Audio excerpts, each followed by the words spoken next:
Aloha, everyone. It is absolutely freezing on Maui, and I know that sounds comical to you, but it's not.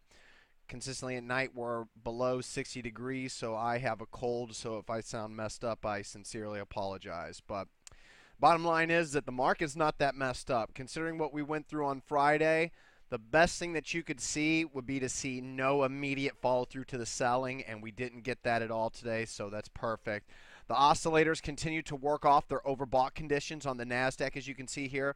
The NASDAQ was up 0.31% today. The oscillators are pulling back. That is beautiful to see. The S&P 500 was also up today 0.39%.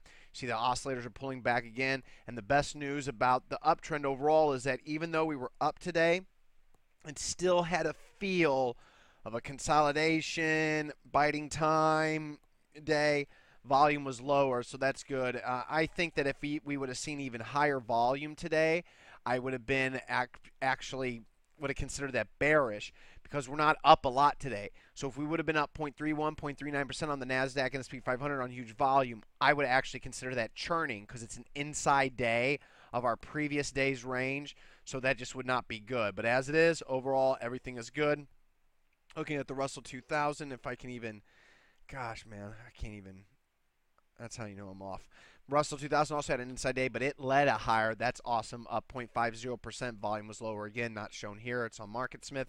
Oscillators are coming in. Looking at RSI and stochastics, same thing. Oscillators are coming in on that index. NASDAQ oscillators are coming in. S&P 500 oscillators are coming in. So far, everything looks great. The best news about today is that our own personal holdings held up extremely well today across the board. We have quite a few long positions, very, very, very heavily long. Haven't been this heavily long since 2006, 2007, not quite sure. But they're all working, and when they're all working, it's great. I should say that most of them are working because not all are working. SKX was a recent ad back here. I moved below 66.37 and I'm out, and it did that intraday today. So all of my ad is out. If you're working on an end-of-day basis, this is a 33% sell signal, 25% overall because it's closing below the 20-day moving average, but it increases since we added to it here, but it's rolling over. It's no good, and it's lost its green bop. Once again, no good. So 25% sell. Also, another new recent long, Rare.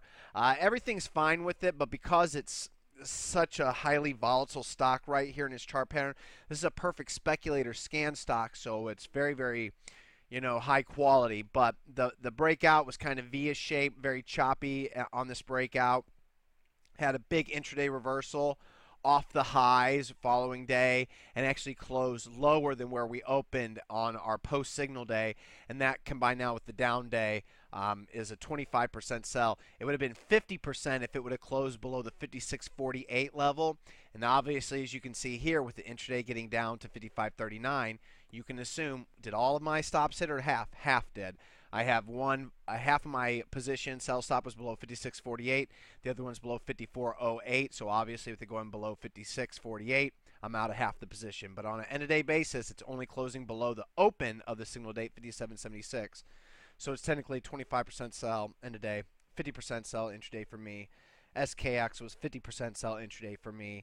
And then Pacey came close to hitting my intraday sell stop, which right now is currently set below, one of the stops is set below 28.81. That is now being moved up to 29.14 with a big intraday move and big volume today.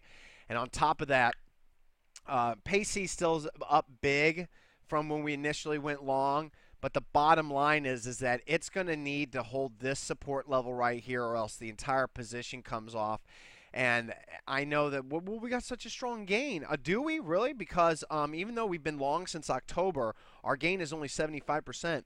So we don't even have a 100% gain in this stock, and never did. What did we have at the highs back here? 93%. So we never even got a 100% gain out of Pacey, which means we can't give it room here. So technically, Pacey, if we were already up 100% on this, I wouldn't let this be a sell signal. I would not be selling 25% of it overnight. I would be waiting for it to close below the 29.14 level before selling any of it off. But with that being said, I want to go and caution here. Sell 25%, move up my sell stop. And if it does happen to reverse higher, the buy stop is now going to be back to 33.75. So if it does reverse this day, unless it's huge volume and there's green bop on the reversal tomorrow and it's up 5%, I won't be adding it back on. It's going to have to eventually get above 33.75 before I add it back on. But PayC should be acting stronger considering how amazing it looked in October. The uptrend should have been smoother. Should not have dipped below this low in December, back here in January. And after this roughshod day, it kind of shows that we might be having trouble. And we got some big bearish wick reversals here, here, and here. And then we have what we got today. So 25% raising stops. The first stop goes now here. Second stop will be, I think, here. We'll go ahead and put it here. Might as well just be safe. And if it reverses, then I'll get long. And by then, I might have new long positions. You never know. And I do have new long positions tonight. We got 3 of them and an ad. Let's do our ad first. ABAX. ABAX is a CanSlim quality stock and perfect speculator scan quality stock. 1.25%, 1.25% for it being in both of those scans. However, since I've already partialed out of most of my initial position, it's only going to be 1% for about 2% of account capital into ABAX. That's if I have that in the cash account. Margin account, we're fine. Cash account, if I have that. If not, we'll adjust all the total amounts accordingly. But nice ad signal here for ABAX. Also, IPO, CanSlim quality stock, CDK, producing a pocket pivot point signal. This is actually a great reward, very limited risk situation. 2.5% for it being in the CanSlim. It was also in the IPO scan, but that's not really like a confirmation scan, so it's just 2.5%. Then ESPR, I profiled it on StockTwits last night, following its pocket pivot point signal on Friday. It's now starting to want to break out of that base here at 67.29. Might as well cheat and get it early, as this might be a breakout and then runner. So we'll go ahead and get long here, ESPR, and if we're wrong, we don't risk much. We'll lose about 4% for the first signal, but it's going to cost us a little bit more to know that we're ultimately wrong on the position, as the low here of 58 is about 10% away from 67. But ESPR, 2.5% also. And then VRSK is the final one.